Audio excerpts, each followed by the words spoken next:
the Legends of Tomorrow podcast. This week we are going to talk about San Diego Comic-Con 2015.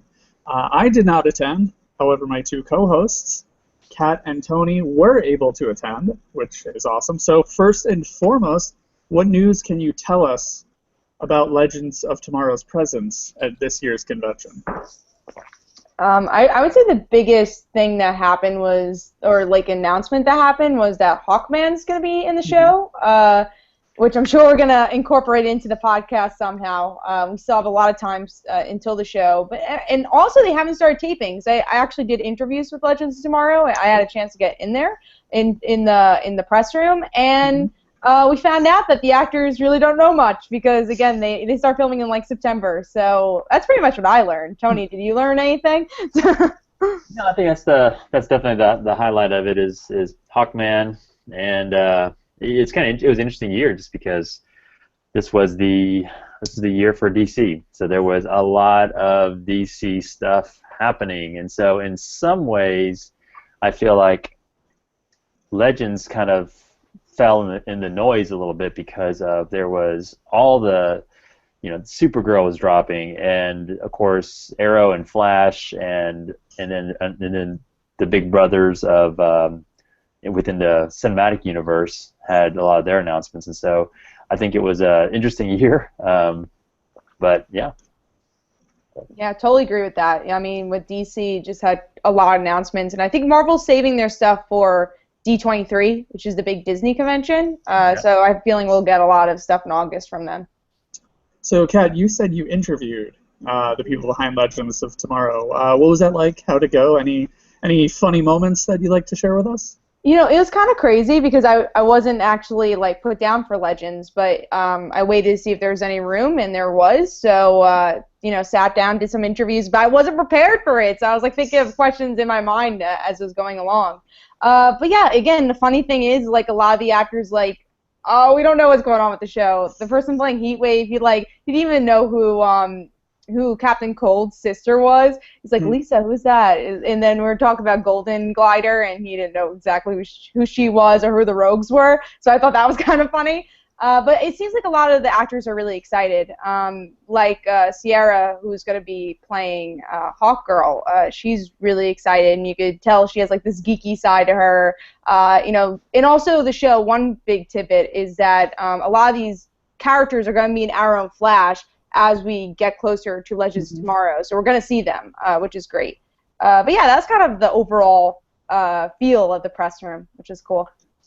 So I was just going to say, it sounded like that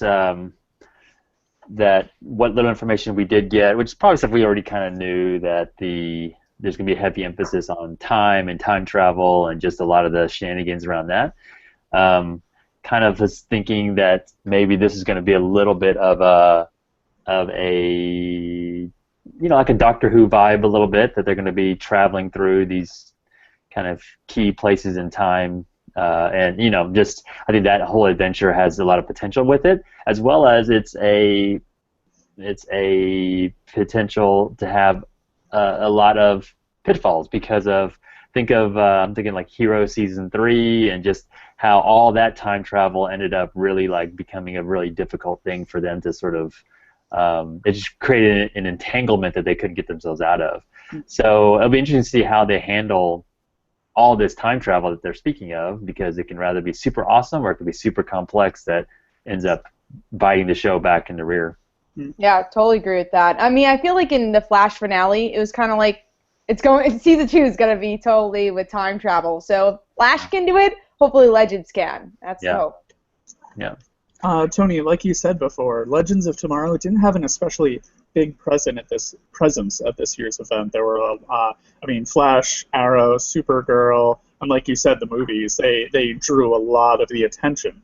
So what I'm wondering is, what would you two have liked to see from the Legends of Tomorrow panel and from the actors at the event? What do you think they could have done to perhaps gain a little bit more of the spotlight and win fans over even more?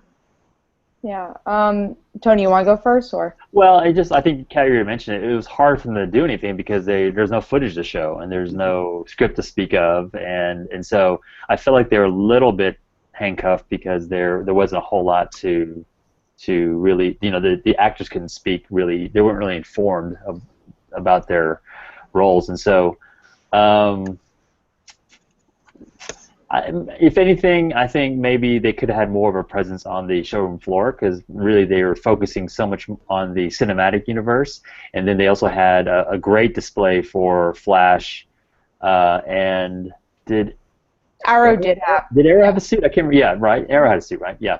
So because that was getting so much attention on the floor, it would have been great if they had some presence of where there's the suits, and my guess is that probably the version ones or the new versions of the suits might not even be ready as well.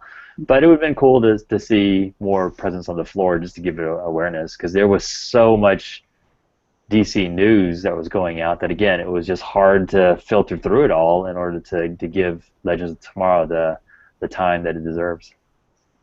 Yeah, I think like Vixen even got more time to shine in certain aspects. Yeah. Well, it got its own bag. It got its own bag, and it would have been awesome if Legends had a bag. But yeah. Something for Legends. Yeah, I totally agree. I think honestly, I mean, as much as I went to the DC TV panel, as much as I liked that it was like this 3-hour event of like only DC TV. I think for fans, or maybe for the shows like Legends of Tomorrow that got less of a spotlight, it kind of could have been better if they had their own panels. Like, I kind of wanted an Arrow panel all to themselves. I'm like, oh, I want to see more Arrow, and then it's like so quick, I understand that they want to make it like this big celebration, but I don't know. I kind of wanted their separate panels, I think.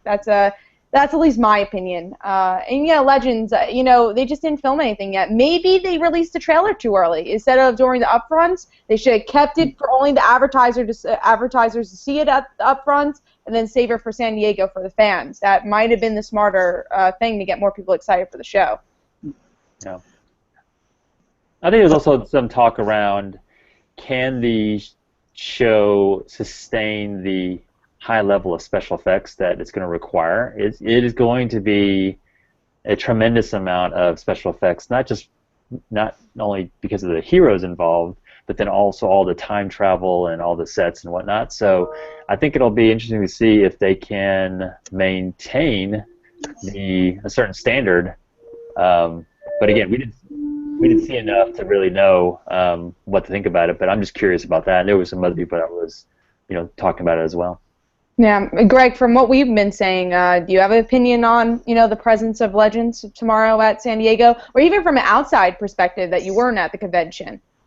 I did see a new video that was released, but it was it felt like it was another kind of like introduction to each character kind of deal. It wasn't any new footage. It was just a cool way to kind of educate everyone on who each character is, and I think that's important because while obviously so many of us love both Flash and Arrow, the show also needs to be able to pull in new viewers, and there are a lot of characters who play a big role in that. So that's certainly better than nothing that they clipped together. I believe it was a new video that I saw. It was different than the.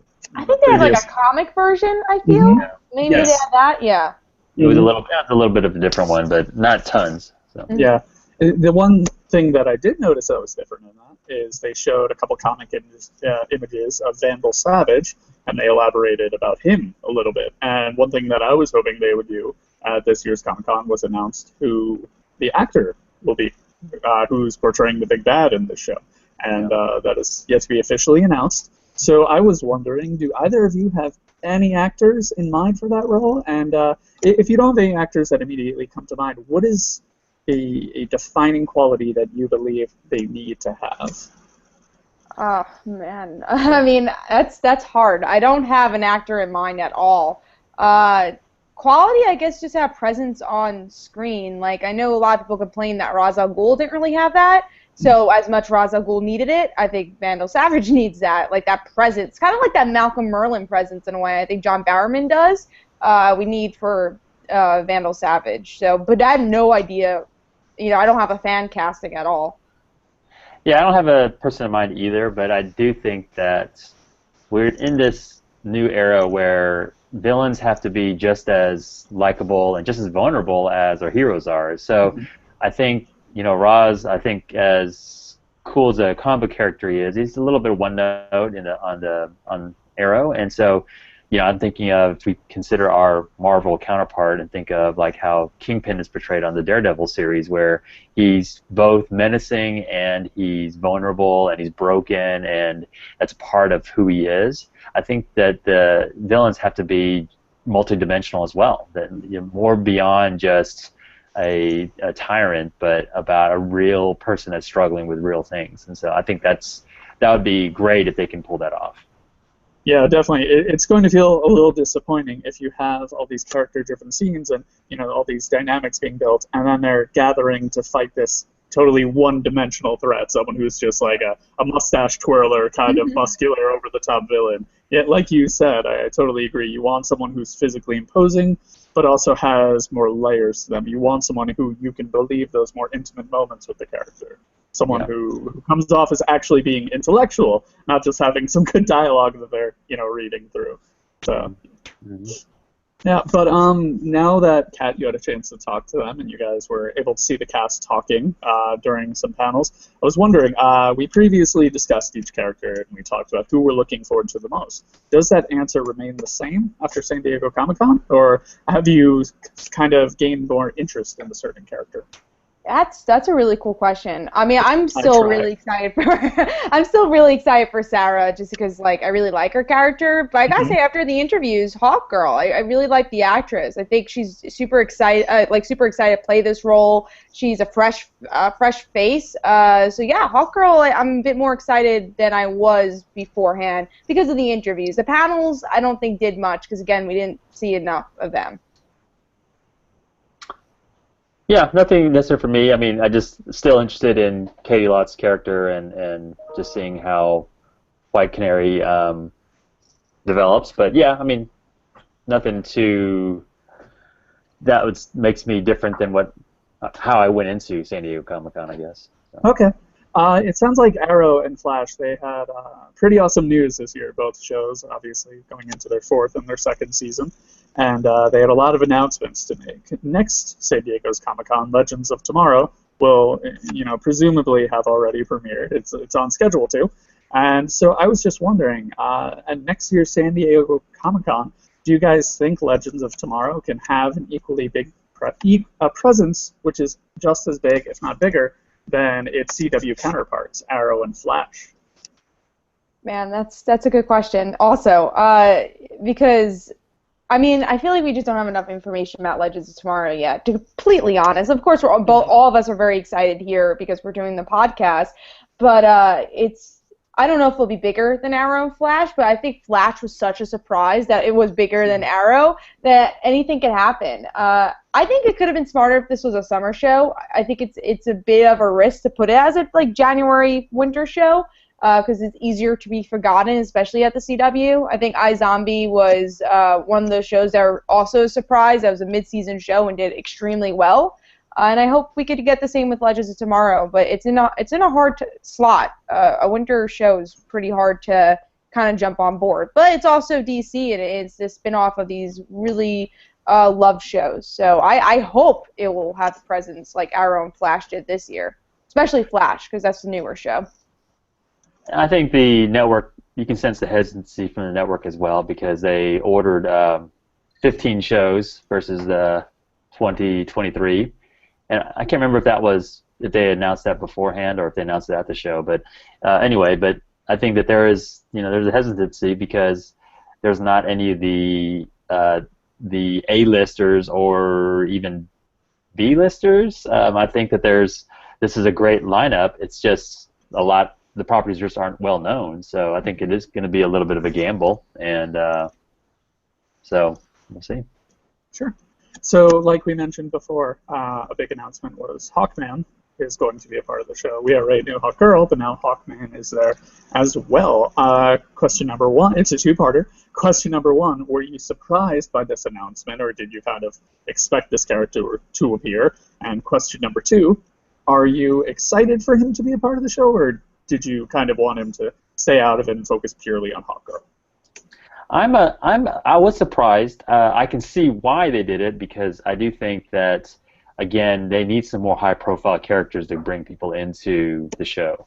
My guess is that they tested the trailer with some people, and I think that there was probably some requests to bring in some more recognizable characters.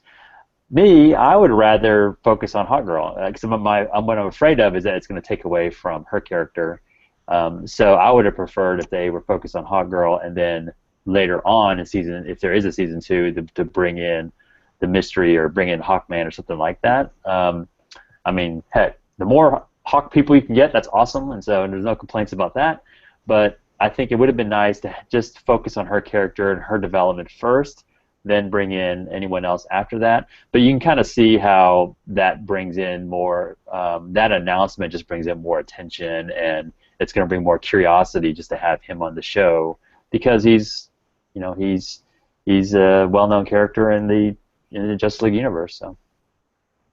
Yeah, I think I wasn't surprised with Hawkman, because like, all right, Hawkgirl's on the show and their origins are really, really connected. So I wasn't surprised. But they needed to do it, because like, if they didn't announce Hawkman, they wouldn't have announced anything during this Comic-Con. Hawkman was kind of the only thing they did. So, and it was so quick too. It's just like, oh, here's what the show's about. It's like, oh yeah, and Hawkman's got to be on the show too. But I'm not a big Hawkman fan. I don't like. I'm kind of like nonchalant about it. Like, all right, he's gonna be on it. Cool. Hopefully, he's cool in it. But at the same time, I'm not excited, because I've never been like a huge Hawkman fan. But it makes sense. It definitely makes sense. They announced it and that they're using this character.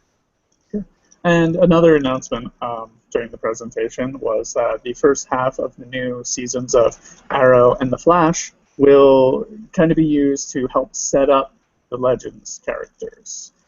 For example, Hawkgirl, she already made a cameo on The Flash, and she's going to appear even more. So what do you think of them using that strategy to build up these characters? And also, I mean, we know Hawkgirl is going to be on Flash, and Black Canary is obviously going to be, or excuse me, White Canary is obviously going to be on Arrow. But what do you think of the other characters? Do you think maybe they could surprise us and have Captain Cold and Heatwave take a trip over to Star City, or what are you thinking? Yeah, I think they could do that. I think they might do that. We might see Sarah on The Flash. I could totally see that. If we saw Laurel on The Flash, why not Sarah? But I'm really happy they're doing this. I know even with our 0 episode, or episode 1, we kept saying, well, I want to see these characters interact with this, but wait, Legends Tomorrow's happening. We don't know if they're going to be on Arrow and Flash. But I think the most important character, Sarah, I mean, she needs to interact with those other characters, and obviously she needs to revive from the Lazarus Pit. She needs to interact with Thea, Laurel, her father, Nyssa. There's just this line of people that she needs to interact with. Adam, I mean, I think he honestly could have waited until Legends Tomorrow until his, say, oh, wait, he's not dead. He just shrunk. But yeah, I think there'll be some surprises, but I'm really happy they're going to be in these, I guess, leading into Legends in Arrow and Flash. I think it's a great idea.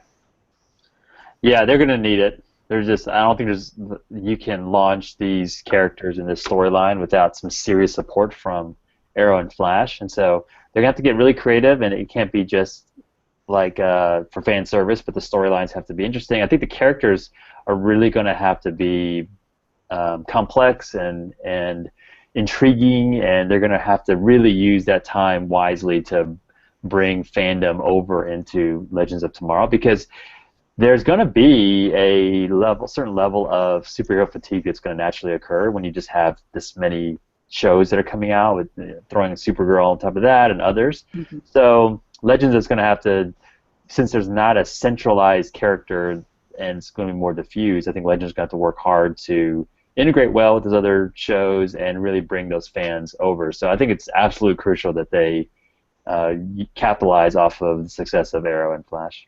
Yeah, and especially because Supergirl has more hype. Like, these are the new shows coming out. Like, Supergirl just has more hype because it's a fall show, it's CBS, so the Legends really has to work. Because again, winter show. So while we're on the topic of other DC characters in the CW-verse, Flash and Atom, like we were talking about before, they had a good amount of news out of San Diego Comic-Con. For example, Flash, they announced Jay Garrick was cast, Adam Smasher was cast, there was a new costume. Grant Gustin even teased his character will have a new power involving lightning. And Arrow, he's finally going to be Green Arrow. We saw the costume. Diggle's getting a costume. Possible Constantine cameo. So what do you think about all the news from these two other shows? They were amazing. I mean, when Stephen Amell came on stage and just did the whole monologue, I was like, yes, Arrow's back. It seems like it's going to be a much better season, being lighter, having Star City, Green Arrow. It just seems like it's going to be an amazing season. I still hesitant about the villain, Damien Dark. But we have now Anarchy in the mix, Mr. Terrific in the mix, so that's going to be cool. And then Flash. I mean, they announced some of the biggest characters of the Flash comics. You have Patty, who could be obviously love interest, Wally West, Jay Garrick. Both these shows are going to have huge seasons, and I think they both had great presentations. Yeah, I think that Stephen Amell presentation was really pretty key. Him coming out, because again, this was the year for DC to separate itself from its competitors, and for Stephen Amell to come back out and to kind of embrace the comic book side of his character, and to really make a statement that we've been a little doom and gloom lately. We've heard your concerns, and here I am in clearly a Green Arrow costume, and for him to kind of do that sort of speech, I think that was huge. I think that's made a statement that we've heard the feedback, and we are ready to sort of embrace our comic book roots, and so I think that was great. The speech was really good. It was almost awesome. It was almost like just life-changing, but it was really cool. I thought, if anything, I give him huge points for effort. And the costume looked cool, and so I was very pleased by it. But it was almost like stand up and slow clap, kind of moment. But that's just me. So. Oh, 100%. I was shocked, oh my God, yes. This is what we wanted. This is what we need. And as here I'm the bigger Arrow fan, or because you guys like Flash more, I'm just yes, it's back. Hopefully, people will love it again. Yeah. So the next question, I'm wondering if what you guys just discussed will be your answer for that. I was going to say it's probably not easy to narrow down, but I'm wondering what your favorite CW universe-related announcement was at this year's San Diego Comic-Con. Was it Stephen Amell going out on stage and announcing he's Green Arrow with the new costume, or does it go to something else? That's hard. Yeah, I mean, I'd probably go as an Arrow fan. I would say the Stephen Amell thing, and also I'm really excited for Wally West to be in Arrow. I mean, in Flash. If he was in Arrow, that'd be amazing too. But yeah, in Flash, I'm really excited about that. But I feel like that was an announcement I knew was coming for some reason. They've been hinting at it. I wasn't expecting the speech, so I have to go with Stephen Amell. I'm not sure if it's news, but I was very excited about the positive response to Supergirl, and I just think, and I know I'm sorry, Greg. I don't know if you're specifically asking about any of the it entire. Was the CW universe. CW. I'm sorry. Sorry, okay. That's okay. Yeah, I got too excited. So, but humor me. I was excited just in general that expansion of the universe. It's not directly related to CW, but I think just it's the rising tide raises all ships sort of thing. So I was excited about that. So there is the crossover potential one day. We could totally change the question. Just talk about. We could change the podcast and just talk about Supergirl all the time. That's fine. Legends of Supergirl. Yeah. So, seeing as this is the post-San Diego Comic-Con episode, I was wondering, what was it like exploring the floor this year, and what were some of the coolest things you two spotted? It was really crowded as always, but I like the DC booth. That was cool, and I like getting the exclusive stuff. I don't buy too much, but I like getting some exclusive statues or comic or something. And always the big networks bringing something like ABC having whatever, Walking Dead having this big, big thing there, and having zombies. It's just a cool experience, especially for I mean, I've been to San Diego before, but seeing other people that haven't been to San Diego Comic-Con and them just like kind of looking around in awe, that's kind of cool to see too. Yeah, I think all the attention, not all the attention, but a significant amount of the attention focused on Batman v Superman, and then the anticipation of what's going to be released at the show, and then the floor really reflecting that with having the heroic Trinity's costumes on display, as well as Batman's armor suits on display, and I think there's just a lot of real estate dedicated to the to Batman and Batman v Superman. So yeah, I think they did a great job with that. There's also the giant Batman Superman Hot Wheels car, which is kind of near the center of the floor, and so yeah, just those pieces alone was just really awesome. And this isn't so much on the floor, but I'd happened to be outside in Hall H line when Zack Snyder rolled up in the Batmobile. Oh, awesome! Yeah. Did you get a shirt? I almost did. I was like standing right there. I didn't get a shirt though, but great picture, and just I was like, Zack Snyder walked right past me, but just to see that vehicle up close. Again, just building the excitement towards the panel on Saturday. So. Yeah, that has to be kind of surreal, seeing the Batmobile just roll up. Well, it's crazy because I was interviewing some people in line. I wasn't in line. I was just interviewing people in line, and then you could see down the road lights, like a row of cars, basically police cars. So there was the sirens, the lights going off, and then you could hear specifically a motor that sounded very distinct from any other motor, and so as it whirled by, you can almost like how people do a wave in the crowd, like the big wave. There's like an audio wave kind of traveling along the line of the people in line as the Batmobile was driving by, and then it parked, and then Zach got out. But yeah, that was just crazy awesome. So. So what you were hearing was the sound of justice. Yeah. So did either of you purchase any collectibles you'd love to brag about? Because I would have loved to buy the exclusive Funk Popo of Batman and Superman based on the movie. Those looked adorable. But were either of you able to get any cool exclusives or anything that you're just really happy you purchased? Yeah. I mean, the Funko line was impossible to even get in unless you were waiting there at like 10 o'clock. I wanted to get something for my brother, and I was like, I'll just go to the Funko booth, and literally you have to wait online to actually get in, and I was like, nah, I'll just like look for someone else, and I end up looking at some Inside Out because my brother's a big Disney fan, so I got him like an exclusive Anger Inside Out thing. At another booth though, not Funko. But what I got... The booth was capping at an average of like 3 or 4 minutes.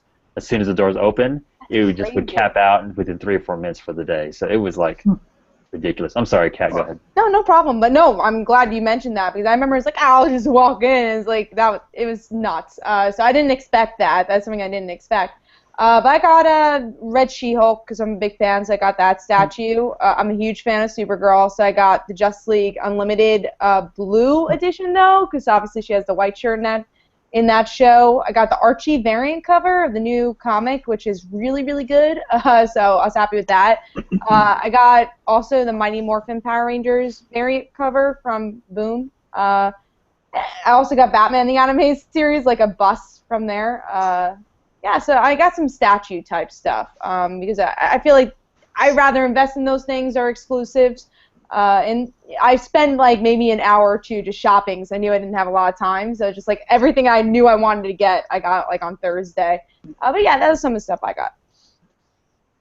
Yeah, I didn't do a lot of exclusive shopping, so I was definitely more in it for the experience and getting some cool swag.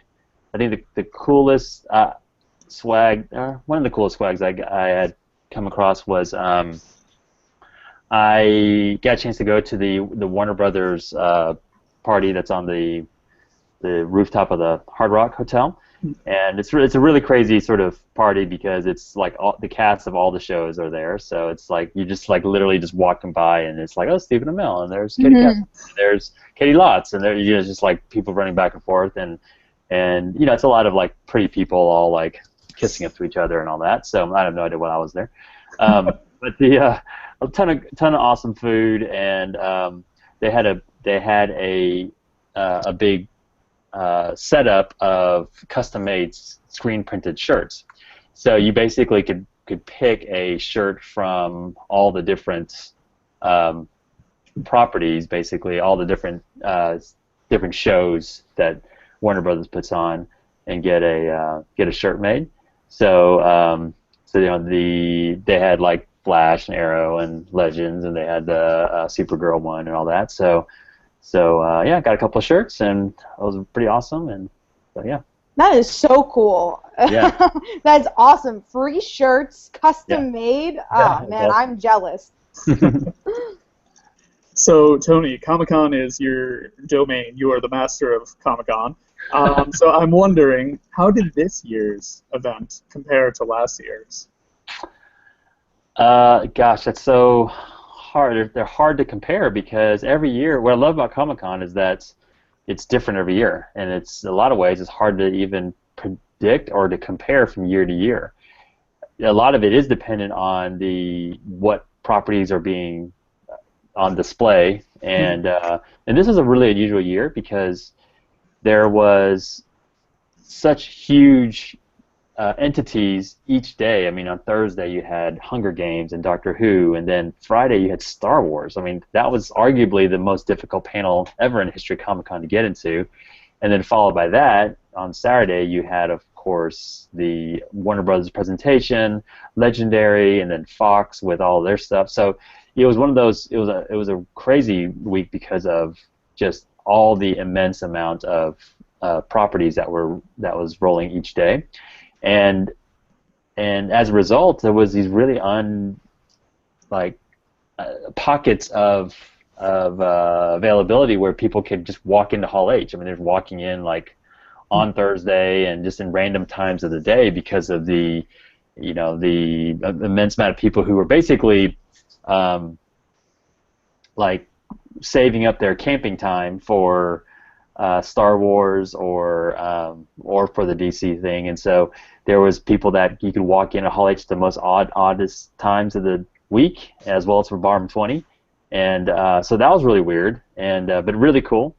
But overall, I thought it was a great show. I mean, there was a lot of leading up to the show. A lot of people were complaining about Marvel's presence, missing the show, as well as Sony and Paramount, but I love change, and I love the fact that the show can be different every year, and to highlight different aspects and different companies and whatnot. So I thought it was a great show, and it really I think the one of the most noticeable things to me was that the cosplay seemed different. There wasn't as much cosplay as there's been in the past, and still a lot of cosplay. This definitely was a year of mashup cosplay, so there was a lot of that going on, like the steampunk Deadpool and just a lot of this like mashup sort of things. But there wasn't as much of the professional representation, and just in general, there just wasn't as much cosplay. So I thought that was kind of interesting, and I think a lot of that has to do with there's just a lot more opportunities for cosplayers now. Every year there's just that much more opportunities, and not only that, but there's also I think maybe a diffusion of the art of cosplay, because now there's just so much more availability online for people to create their own cosplay. So it's a little less niche or elite, and now it's more mainstream. People can just cosplay, all across the board. So yeah, very interesting year. Kat, what did you think? I mean, how did it compare? Well, yeah. I didn't go last year. Last year I covered at home, but I still covered the event last year. Just like Gregg covered it at home this year. But for the comic book news, I felt like it was a bit lacking this year. Like Marvel didn't really announce anything at the con. They announced a lot of stuff before. They announced all their new titles, DC announced a little bit. It was definitely more for indie companies. They announced a lot because that's like their ground that they could really get announcements there. And then of course, like we mentioned, Marvel, the studios, and I guess television also didn't really announce much. Television, they had a panel, but they didn't announce crazy amount. And then the studio wasn't even there because, again, my prediction is D23. They're going to make their name there. That's Disney. They're going to do it there and announce a lot of stuff in August. But yeah, it was a really fun event, and as a DC fan, I enjoyed that DC was able to get some notice this year. And I'm a Marvel fan too. I'm a 50-50 fan, but it was cool that DC got a bit more notice here.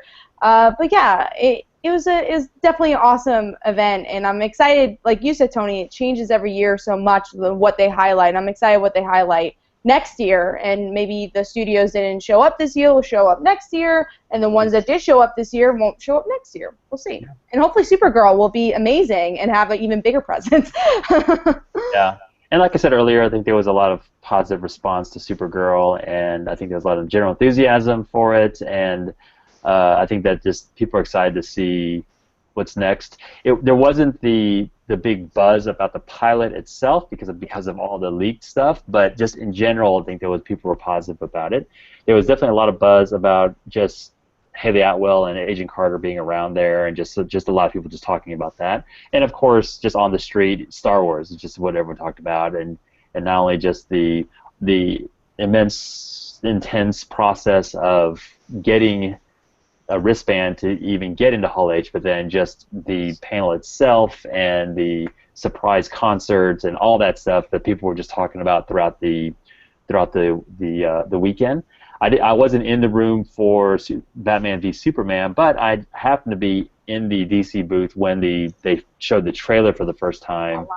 And so everyone, the whole Giants, that whole little area just all froze to watch the trailer, and then all erupted in applause and all that. So it wasn't Hall H, but it was the second best thing for me. Oh, that's amazing, though. That's still like experience, see people see it for the first time. I remember, I think I was taking a little break. I was like at the hotel, and then I saw it, and I got like a lot of hits from my YouTube channel for the trailer, and I was like, whoa. It's just an amazing experience to see that trailer released for the first time. I'm sure, Marvel Civil War will be the same way, but it's Batman vs. Superman. We've been waiting for this for a very long time, so that was great.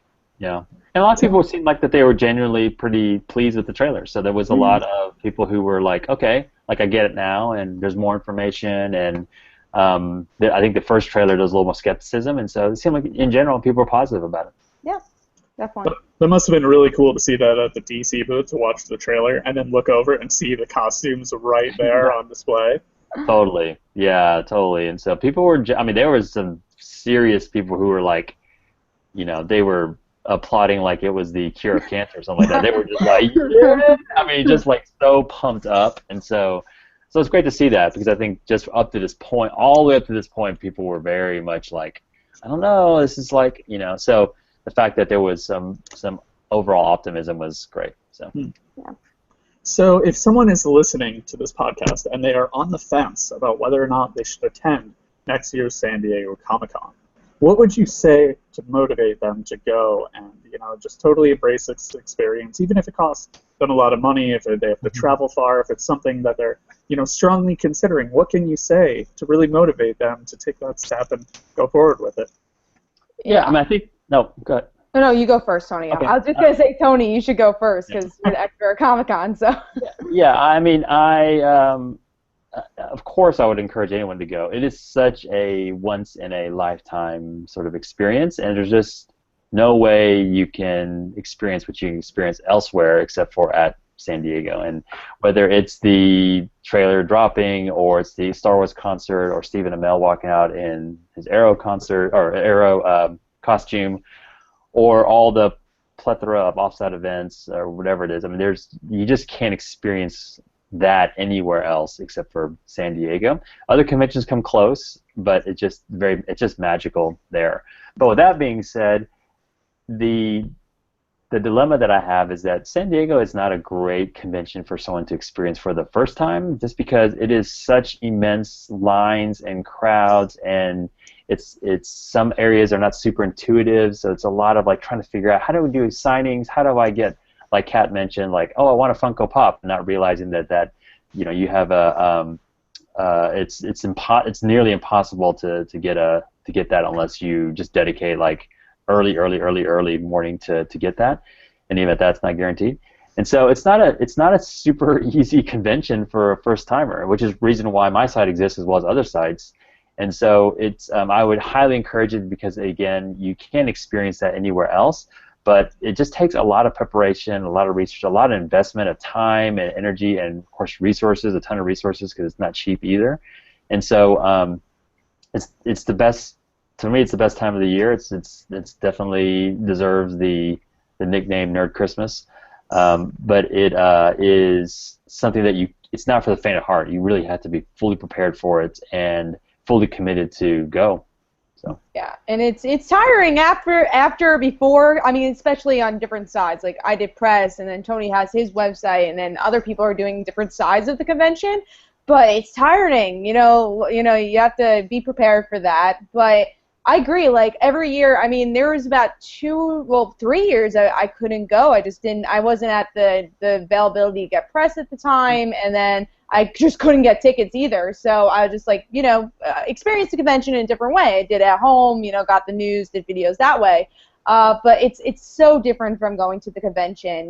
Being there, seeing the panels are just amazing. If you are a geek, if you love TV, you love comics, you have to go at least once in your life. It's definitely worth it. And I'm from New York, so I traveled 6 hours to get there, 6 hours to get back, and it's 100% worth it. Like honestly, I have no regrets of it, and I'm 100% will do it again next year. Already, have that planned. And yeah, and I agree with Tony. Don't make it your first convention. I've been to conventions before this. I've been doing New York Comic Con since about 2007, 2008. So I've seen that convention obviously grow to become. I always thought before going to San Diego this year again, I was like, oh yeah, New York is getting close to San Diego. It's like, not at all. It's still big, but it's not getting close to San Diego as much as I thought, because it's been a couple years since I've been there. But still, maybe New York Comic Con before you go to San Diego. If you want a big convention, go there maybe. That might be the best one. And then maybe start even with a smaller one. Like someone near your town, I don't know. But yeah, New York, try that. And then, build yourself up to San Diego. I guess that's the best advice I have. Okay. It's like going from Disneyland to Disney World. Yeah. They're both super awesome and they have their charm and all that, but Disney World, you just have to plan differently because of the size and scope of it. And so it's just, no matter how much of a veteran you are of going to cons and how many years and all that, you just can't casually just go to San Diego. You really do have to kind of plan it out, and you have to really be prepared, or it'll eat you up. 100%. 100%. So definitely do your homework and expect very large crowds. Yeah. Expect fun, though. It's like, it sounds like, oh, crowds, homework. What? No, it's like you're doing this homework to prepare for one of the best weekends of the year. So, yeah. And the nice thing is that you don't even have to have tickets. You can literally just go experience Nerd HQ and Nerdist and Walker Stalker Con and all the other offsite events that are going on. That there's so much happening that you don't even need a ticket to enjoy Comic-Con. You can just do everything else. So there's plenty to do for attendees as well as for non. Although I heard Nerd HQ is getting much harder to get into. Yeah, it was definitely pretty crowded. They shifted to the Children's Museum, which is a much more appropriate space for them, and the Nerdist did a phenomenal job with their taking over the Petco Park. They really filled that space out really well, and so I think that both of those entities are kind of finding their niche inside the Comic-Con community. But yeah, they both did a bang-up job. But yeah, they're both crowded, and everywhere was crowded. It's just crowded everywhere. So if you guys had to describe this year's San Diego Comic-Con experience in 5 words or less, what would you tell the listeners? Whoa. 5 words or less. Mm-hmm. Doesn't have to be grammatically correct. That's it. I would probably say it's the year for DC. DC counts as one word? Yeah. Yes. Yeah, I just think that from the Warner Brother properties, TV and film, as well as exclusive-wise, I think they made for the most interesting aspect of the show this year. So I think they owned it this year. Would have been different if Marvel was here, maybe, but I think it was the year for DC. We probably won't see that again. I don't know. You never know. I guess part of the success lies on D23, but I feel like it was the year for DC. So DC fans should be proud. I think Warner Brothers and DC should be very proud. And now it's just hoping that they made a lot of they wrote a lot of fan checks this Comic-Con, like checks to about Batman v Superman, Batman or Suicide Squad, the TV shows. I mean, they wrote a lot of checks, and so let's hope that they don't bounce. Let's hope that there's a huge payoff at the end. Let's hope. Yeah, I agree with Tony with those 5 words. That's pretty perfect. Fair enough. So now that San Diego Comic-Con is over, I'm wondering, has the experience changed your opinion of Legends of Tomorrow at all? Are you a little more excited for the show? We know it didn't have an especially big presence, but after hearing the cast talk about it, has your opinion changed at all about the show? I think as a press member who went to the to the press hour, I'm super excited.